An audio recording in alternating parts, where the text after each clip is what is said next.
Video like जरूर कर लीजिए और ऐसे वीडियो लगातार फ्री में पाने के लिए चैनल को तुरंत सब्सक्राइब कर लीजिए और बेल आइकन को जरूर टैप कर लीजिए ताकि आगे भी सारे वीडियो आपको मिलते रहे। यूट्यूब में फॉलो करते हैं तो प्लीज ये वाला फ्री टेलीग्राम चैनल जरूर ज्वाइन कर लीजिएगा। सारे नोटिफिकेशन सारे अपडेट यहीं पे आते हैं, ध्यान रखिए। नमस्कार दोस्तों, आज का हमारा इम्पॉर्टेंट टॉपिक है विश्व विकास रिपोर्ट। ठीक है, मिसलेनियस का काफ़ी इंपॉर्टेंट टॉपिक है ये। चलिए इसको देख लेते हैं। तो देखिए, विश्व बैंक के द्वारा विश्व विकास रिपोर्ट जो है 2023 जारी की जाती है। तो पहला सवाल कि विश्व विकास रिपोर्ट ये किसके द्वारा जारी की जाती है? तो वर्ल्ड बैंक के द्वारा। और इस बार की जो विश्व विकास रिपोर्ट थी उसका शीर्षक था प्रवासी, शरणार्थी और समाज। ठीक है, प्रवासी, शरणार्थी, समाज। ये जो रिपोर्ट है उन लोगों पर केंद्रित है जो अपनी राष्ट्रीयता वाले देश से बाहर रहते हैं, चाहे वे बेहतर आर्थिक अवसरों की तलाश में बाहर आए हों या फिर संघर्ष या उत्पीड़न की वजह से। ठीक है, इसमें देखिए विदेशों में कार्य करने वाले भारतीयों की आय में 120% की वृद्धि का अनुमान लगाया गया है और इसकी तुलना में भारत में रहने वाले लोगों की आय में 40% की ही वृद्धि है। ठीक है, जो कम कुशल प्रवासी भारतीय अमेरिका चले गए थे उनकी आय में 500% की महत्वपूर्ण वृद्धि, यूएई में रहने चले जाने वालों की 300% की वृद्धि देखी जाती है उनकी आय में। ठीक है, सभी प्रवासी और शरणार्थी सभी आय समूहों में रहते हैं जिसमें निम्न और मध्यम आय वाले देशों में 43% हैं। ठीक है, और आर्थिक सहयोग विकास संगठन OECD के उच्च आय वाले देश में लगभग 40% रहते हैं और GCC के देशों में यानी खाड़ी सहयोग परिषद वाले देशों में 17% रहते हैं। ठीक है, आगे इम्पॉर्टेंट देख लीजिए, ये है कि वैश्विक स्तर पर प्रवासियों की जो संख्या है वो 184 मिलियन है। ठीक है, और जो कि विश्व की जनसंख्या का 2.3% है। अब आगे देखते हैं। देखिए, GCC का आपने देख लिया था, GCC देशों में 17% प्रवासी रहते हैं, कुल 31 मिलियन। उच्च आय वाले देशों में 40% प्रवासी हैं, 74 मिलियन। और निम्न और मध्यम आय वाले देशों में 43% प्रवासी हैं, 79 मिलियन।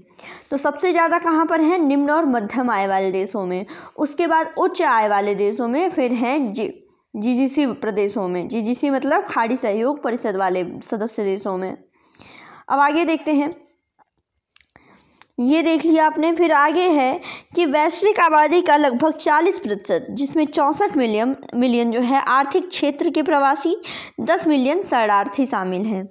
उच्च आय देशों में निवास करते हैं जो आर्थिक सहयोग तथा विकास संगठन OECD के सदस्य हैं। ठीक है, इसमें क्या है कि उच्च और निम्न कुशल श्रमिकों के साथ साथ उनके परिवार हुए, बसने के इच्छुक व्यक्ति हैं, अस्थायी प्रवासी, छात्र हैं, गैर दस्तावेजी प्रवासी हैं, अंतर्राष्ट्रीय सुरक्षा चाहने वाले लोग, इतने लोग हैं जो सम्मिलित हैं इससे।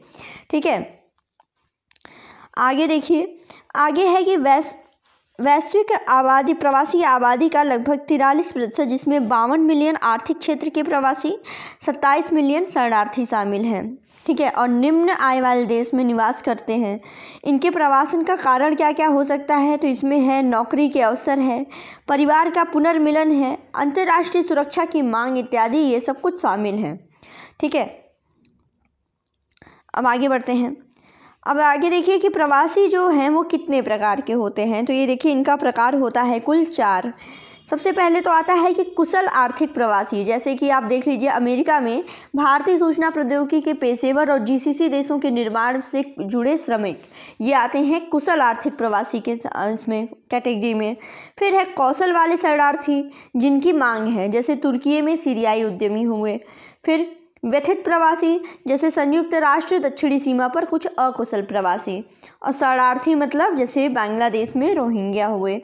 ठीक है, अब शीर्ष प्रवासन कॉरिडोर देखिए, ये है सबसे आगे है, सबसे नंबर 1 पर है मैक्सिको अमेरिका। ठीक है, शीर्ष प्रवासन कॉरिडोर में आता है मैक्सिको अमेरिका, चीन अमेरिका, फिलीपींस अमेरिका, कजाकिस्तान, रूस के साथ साथ भारत अमेरिका, भारत GCC, भारत बांग्लादेश। ठीक है, ये सब जो है कॉरिडोर, इनकी पहचान जो है शीर्ष प्रवासन कॉरिडोर के रूप में की गई है। अब प्रेषण यानी रेमिटेंस में वृद्धि देख लीजिए। भारत, मैक्सिको, चीन, फिलीपींस सहित सभी बड़ी प्रवासी आबादी वाले कुछ देशों में प्रेषण में वृद्धि हुई है। ठीक है, वित्त वर्ष 2021-22 में भारत को 89,127 मिलियन अमेरिकी डॉलर के रूप में अब तक का सबसे ज़्यादा विदेशी प्रेषण प्राप्त हुआ। ठीक है, और 2021 में कुल वैश्विक अनुमानित 63,781 बिलियन अमेरिकी डॉलर था, जो 2022 में बढ़कर के 794 बिलियन अमेरिकी डॉलर हो गया। अब देखिए मूल देश में देखिए प्रवासियों की अधिकांश संख्या मध्यम आय वाले देशों से होती है, ठीक है, मध्यम आय वाले देशों से होती है, ठीक है। ये प्रवासी सामान्यतः अपने मूल देश में न तो सबसे गरीब होते हैं न ही अमीर होते हैं, ठीक है, और स्वयं को ये स्थानांतरित करने का जोखिम उठा सकते हैं। कुछ मूल देशों की आबादी में प्रवासी एक महत्वपूर्ण भाग है। जैसे अनेक छोटे द्वीपीय विकासशील राज्यों में अक्सर प्रवासन दर उनकी जनसंख्या के 25% से अधिक हो जाती है। इसके अतिरिक्त अनेक मध्य और पूर्वी यूरोपीय देशों में अपेक्षाकृत उच्च उत्प्रवास दर जो है ये प्रदर्शित होती है, ठीक है। इसका कारण क्या होता है? उनके नागरिकों के पास पश्चिमी यूरोपीय देशों तक पहुंचना अधिक सुलभ होता है। ऐसा इसलिए होता है। फिर है मूल देशों की कुल आबादी में शरणार्थियों का अनुपात अफगानिस्तान, मध्य अफ्रीकी गणराज्य, सोमालिया, दक्षिण Sudan, Syria, Ukraine, Republica Bolivariana de Venezuela में उल्लेखनीय रूप से अधिक है, ठीक है। अब देखिए अगर सभी देशों में औसत प्रवासन दर जनसंख्या का 7% है, तो ये तो आपने देख लिया मूल देश के बारे में। अब दूसरा क्या आता है कि गंतव्य देश। गंतव्य देश क्या है?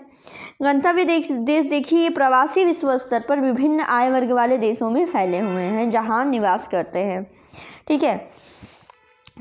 प्राथमिक गंतव्य देशों में है संयुक्त राज्य अमेरिका, सऊदी अरब, संयुक्त अरब अमीरात, जर्मनी, फ्रांस, ये सब। इसके अतिरिक्त ऑस्ट्रेलिया, कनाडा, यूनाइटेड किंगडम जैसे अन्य देशों ने भी समय के साथ बड़ी संख्या में प्रवासियों को देशीकृत किया है, ठीक है। आगे जीसीसी देशों के बारे में बात कर लेते हैं। तो विशेष रूप से संयुक्त अरब अमीरात में 88% तक, ठीक है, ये है। और इसके अतिरिक्त अनेक उच्च आय वाले देशों में, OECD के देशों में एक महत्वपूर्ण अप्रवासी भागीदारी देखी जाती है। संयुक्त अरब अमीरात में कितनी भागीदारी थी? 88% तक थी। अब आगे देखिए प्रवासन जो है, प्रवासन का एक भाग अंतर क्षेत्रीय होता है जिसमें प्रवासी उन देशों में चले जाते हैं जो अपने पड़ोसी देशों की तुलना में अपेक्षाकृत अधिक समृद्ध हैं। जैसे उदाहरण में देखिए कोस्टा रिका, कोटे डी आइवर, गैबन हो गया, कजाकिस्तान, मलेशिया, सिंगापुर, ये सब देश सम्मिलित हैं, ठीक है। ब्राज़ील, जिबूती, सेशेल्स, ये सब लघु आबादी वाले देशों में अप्रवासी हिस्सेदारी उल्लेखनीय रूप से बढ़ी है, जबकि मेजबान आबादी में शरणार्थियों का प्रतिशत सामान्यतः 1% या उससे भी कम है, ठीक है। उदाहरण के लिए देखिए 2022 के मध्य तक लेबनान में 6 में से 1 व्यक्ति शरणार्थी था, जॉर्डन में से 16 में 1 शरणार्थी था और कोलंबिया में 21 में 1 शरणार्थी था। तो ये तो आपका थोड़ी नॉलेज थी आपके मूल देश के बारे में और गंतव्य देश के बारे में। बाकी रेमिटेंस में वृद्धि आपने देख ली है कि चाइना, मैक्सिको, भारत, फिलीपींस सब में जो है प्रेषण में वृद्धि हुई है। प्रवासियों के प्रकार भी आपने देख लिए और प्रवासियों की संख्या वगैरह बेसिक डिटेल भी आपने देख ली। तो ये रही आपकी विश्व विकास रिपोर्ट। बस ऐसे ही इंपॉर्टेंट टॉपिक के लिए बने रहिए। Thank you so much.